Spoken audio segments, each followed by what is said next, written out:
Me friends and ఫ్యామిలీతో సరదాగా బయటకు వెళ్ళటానికి కారు లేదా అయితే వెంటనే ఈ నెంబర్కి కాల్ చేయండి.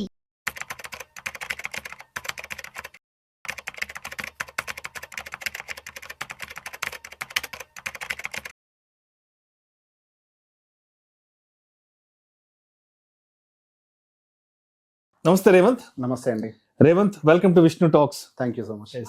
సో రేవంత్, ఫిబ్రవరి 1వ తారీఖున కేంద్ర ఆర్థిక శాఖ మంత్రి నిర్మలా సీతారామన్ గారు బడ్జెట్ ని ప్రవేశపెట్టబోతున్నారు. అవును. అయితే బడ్జెట్ ప్రవేశపెట్టడానికి 5 రోజుల ముందు ఒక హల్వా సెరమనీ ఈవెంట్ కూడా జరుపుకుంటారు. అండ్ ఈవెంట్ కూడా ఆల్మోస్ట్ జరిగిపోయింది. సో ఎందుకంటారు అసలు ఒక హల్వా సెరమనీ ఈవెంట్ ని జరుపుకుంటారు బడ్జెట్ ప్రవేశపెట్టడానికి ముందు? సో బడ్జెట్ అనేది ప్రతి ఒక్క దేశ ఆర్థిక అభివృద్ధికి మొదటి మెట్టు. సో చాలా మంది అంటే మన భారతదేశ ప్రజల తలరాతని మార్చేది దేశ ఆర్థిక పురోగతికి ఒక మొదటి అడుగుగా ఉండేదే బడ్జెట్. సో ఆ బడ్జెట్ లోనే నిర్ణయించబడుతుంది తర్వాత మన దేశం ఎటువైపుగా అడుగులు వేయాలి అనే దాని గురించి. సో గత కొన్ని నెలలుగా వాళ్ళు బడ్జెట్ల మీద కంటిన్యూస్ గా కసరత్తులు చేస్తూనే ఉంటారు. రకరకాల సర్వేలు, యాక్టివిటీస్, రీసెర్చ్, రిఫార్మ్స్, పాలసీస్, వీటన్నిటి మీద వాళ్ళు వర్క్ చేస్తూ వాళ్ళు బడ్జెట్ కి ఒక 5 రోజుల ముందు there is a tradition.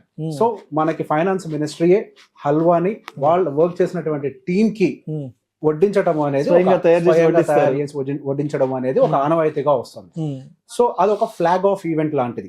So ఈ బడ్జెట్ డాక్యుమెంట్స్ అనేవి ప్రింటింగ్ కి వెళ్లే ముందు దాని ఒక ఫ్లాగ్ ఆఫ్ ఈవెంట్ అంటే మన జెండా ఊపే ఒక ఈవెంట్ గా పరిగణించబడుతుంది అది. సో బేసిక్ గా మనకి 1950 కంటే ముందు వరకు కూడా మనకి ఈ బడ్జెట్ పేపర్స్ ప్రింటింగ్ అంతా కూడా రాష్ట్రపతి భవన్ లో జరిగేది. సో మనకి 1950లో జరిగినటువంటి ఆ బడ్జెట్ లీకేజ్ తర్వాత పర్టికులర్ గా దాన్ని 1980 నుంచి వాళ్ళు మింట్ రోడ్ నార్త్ బ్లాక్ లోకి కంప్లీట్ గా షిఫ్ట్ చేసి ఒక పర్మనెంట్ ప్రింట్ బ్లాక్ ని సెటప్ చేసుకొని దాని నుంచి ఆపరేట్ చేస్తున్నారు. అక్కడే నిర్మలా ఫైనాన్స్ మినిస్టర్ గారి చైర్ కూడా ఉండేది అక్కడే. సో అదొక ఈవెంట్ గా ఎవ్రీ ఇయర్ జరుగుతూ వచ్చేటువంటి ఒక రెగ్యులర్ ఈవెంటే. సో బేసిక్ గా ఒక్కసారి ఒక టీమ్ ఆ బ్లాక్ లోకి ఎంటర్ అయింది అని అంటే వాళ్ళు ఒక క్వారంటైన్ పీరియడ్ లోకి ఎంటర్ అయిపోయినట్టే.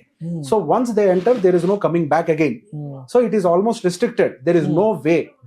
వాళ్ళు ఫోన్ చేయడానికి అలౌడ్ కాదు. ఏదైనా ఒక ఎమర్జెన్సీ ఫోన్ కాల్ వచ్చినా కానీ అదొక సర్వేలెన్స్ లో ఉంటుంది. హెవీ సీసీటీవీ సర్వేలెన్స్ ఉంటాయి. ఇంటెలిజెన్స్ బ్యూరో వాళ్ళ మీద ఎప్పుడు ఒక అబ్జర్వేషన్ పెట్టుంచుతుంది. ఎలక్ట్రానిక్ జామర్స్ యాక్టివ్ లో ఉంటాయి. ఈవెన్ ఆ బేస్మెంట్ లో ఈవెన్ మన ఫైనాన్స్ మినిస్టర్ గారు కూడా ఫోన్ యూజ్ చేయడానికి అధికారం లేదు.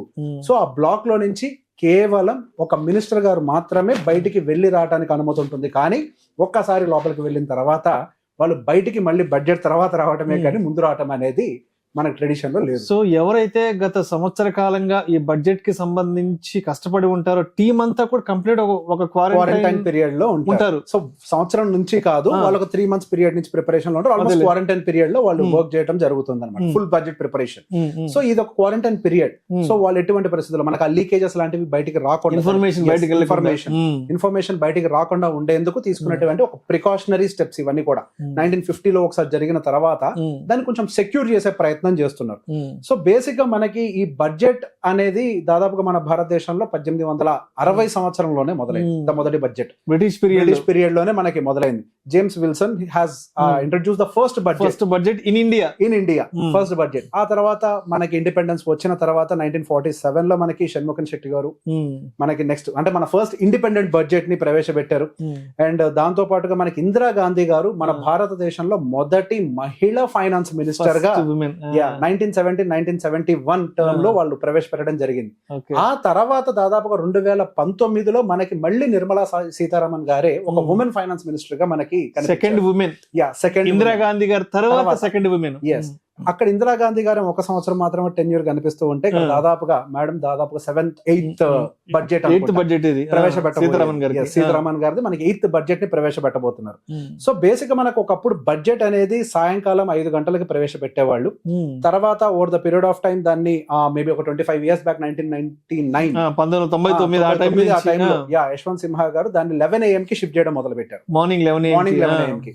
సో బేసిక్ గా బడ్జెట్ అనేది ఒకప్పుడు మనకి ఫిబ్రవరి లాస్ట్ లో ఉండేది. Last day of February 28th last day of ఫిబ్రవరిలో ఉండేది. దాన్ని ఫిబ్రవరి 1st కి మనకి అరుణ్ జైట్లీ గారు మనకి షిఫ్ట్ చేయడం జరిగింది.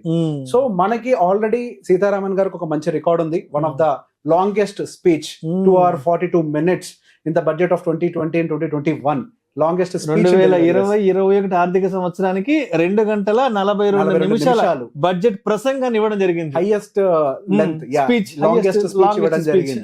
So highest words speech delivery చేసింది మన్మోహన్ సింగ్ గారు 1991 లో 18,650 వర్డ్స్ డెలివరీ. సో బేసిక్ గా it is like when we అంటే మనం ఇవన్నీ మాట్లాడుకుంటున్నప్పుడు లాంగెస్ట్ స్పీచ్, హైయెస్ట్ వర్డ్స్ అన్నప్పుడు అది ఎన్ని రికార్డులు బ్రేక్ చేసినా తప్పు లేదు అనిపిస్తుంది. ఒక బడ్జెట్ ప్రవేశపెట్టడం అని అంటే ఇక్కడ 150 కోట్ల మంది భారతీయుల ఒక తలరాతని రాసేటువంటి ఒక ప్రక్రియ కాబట్టి అది ఎంత కాలం పాటు దాని మీద కసరత్తు చేసినా, దాన్ని ఎన్ని గంటల పాటు ప్రసంగించినా కానీ తక్కువే. ఇట్లాంటి రికార్డులు బ్రేక్ చేస్తూనే పోతూనే ఉండాలి కానీ దీని ఒక దగ్గర ఆపేటువంటి చిన్న ఈవెంట్ అయితే కాదు. సో అందరికి బడ్జెట్ అనేది ఒక నార్మల్ ఈవెంట్ ఏమో కానీ పర్టికులర్ గా మార్కెట్ లో ఉండే మాలాంటి వాళ్ళకి one of the biggest event అది. క్యాపిటల్ మార్కెట్స్ లో ఉండే వాళ్ళందరికీ కూడా చాలా ఎక్సైట్మెంట్ ఉంటుంది మార్కెట్ లో. లైక్ బడ్జెట్ రాబోతుంది అని అంటే మీకు కొత్త కొత్త ఆపర్చునిటీస్ ఐడెంటిఫై చేయడానికి ఆపర్చునిటీస్ దొరుకుతూ ఉంటాయి.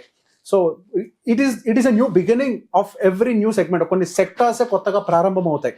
ఎన్నో సంవత్సరాల తర్వాత మళ్ళీ డిఫెన్స్ సెగ్మెంట్ రీసెంట్ గా మనకి మధ్య మళ్ళీ కేవలం బడ్జెట్ వల్ల బయటకు వచ్చింది. రైల్వే సెగ్మెంట్ ఎన్నో సంవత్సరాల తర్వాత మళ్ళీ మనకి బడ్జెట్ల వల్లే బయటకు వచ్చింది. సో బేసిక్ బడ్జెట్ల వల్ల కొన్ని సెగ్మెంట్స్ ర్యాలీ అవ్వటం, మంచి మంచి ఆపర్చునిటీస్ క్రియేట్ అవ్వటం, ఆ సెగ్మెంటే ఎవాల్వ్ అవ్వటం, డెవలప్ అవ్వటం. సో బేసిక్ గా ఇటువంటి ఫైనాన్స్ యాక్టివిటీస్ అన్ని కూడా మార్కెట్ లో ఉండే వాళ్ళకి ఒక పెద్ద పండగ ఈవెంట్స్ లాంటివి. మార్కెట్ లో ఉండే వాళ్ళకి 2 పండుగలు. ఒకటి వచ్చేసరికి మనకి బడ్జెట్ సమావేశాలు, రెండోది దివాళీ. అంతే. మేజర్ ఫెస్టివల్స్ ఈ 2. Okay okay. అండ్ ఈవెన్ మనకి మార్కెట్స్ కూడా యాక్చువల్ గా శనివారం సెలవు. ఈ ఫిబ్రవరి 1వ తారీఖు శనివారం అవ్వటం తోటి బడ్జెట్ ఉంది కాబట్టి మన మార్కెట్స్ ఓపెన్ ఉంది. మామూలుగా అయితే సెలవు, కానీ ఫిబ్రవరి 1వ తేదీ బడ్జెట్ ప్రవేశపెట్టబోతున్నారు కాబట్టి ఆ రోజు మార్కెట్లు యథావిధిగా కొనసాగబోతున్నాయి కేసెస్. సో మొత్తానికైతే ఫిబ్రవరి 1వ తారీఖున కేంద్ర ఆర్థిక శాఖ మంత్రి నిర్మలా సీతారామన్ గారు బడ్జెట్ ని ప్రవేశపెట్టడానికి అన్ని రకాలుగా ఆవిడ సిద్ధంగా ఉన్నారు. అండ్ మొత్తానికైతే హల్వా సెరమనీ ఈవెంట్ కూడా జరిగింది. సో గత 6 నెలలుగానో గత సంవత్సర కాలంగా ఎవరైతే ఈ టీం అంతా కష్టపడ్డారో సో వాళ్ళందరికీ స్వయంగా ఆర్థిక మంత్రి గారే స్వయంగా ఆ హల్వాని ఆవిడ చేర్చడం, తయారు చేయడం, వడ్డించడం, సో అందరి నోరు తీపి చేయడం కూడా సో మొత్తానికి జరిగిపోయాయి. మొత్తానికి యావత్ భారతదేశం మాత్రం ఫిబ్రవరి 1వ తారీఖున ప్రవేశపెట్టబోయే బడ్జెట్ కోసం ఎంతో ఈగర్గా వెయిట్ చేస్తున్నారు. ఎటువంటి అనౌన్స్మెంట్ ఉంటాయి ఏంటనేది మనం ఫిబ్రవరి 1న మాట్లాడుకుందాం. Right. Thank you so much Revanth. Thank you.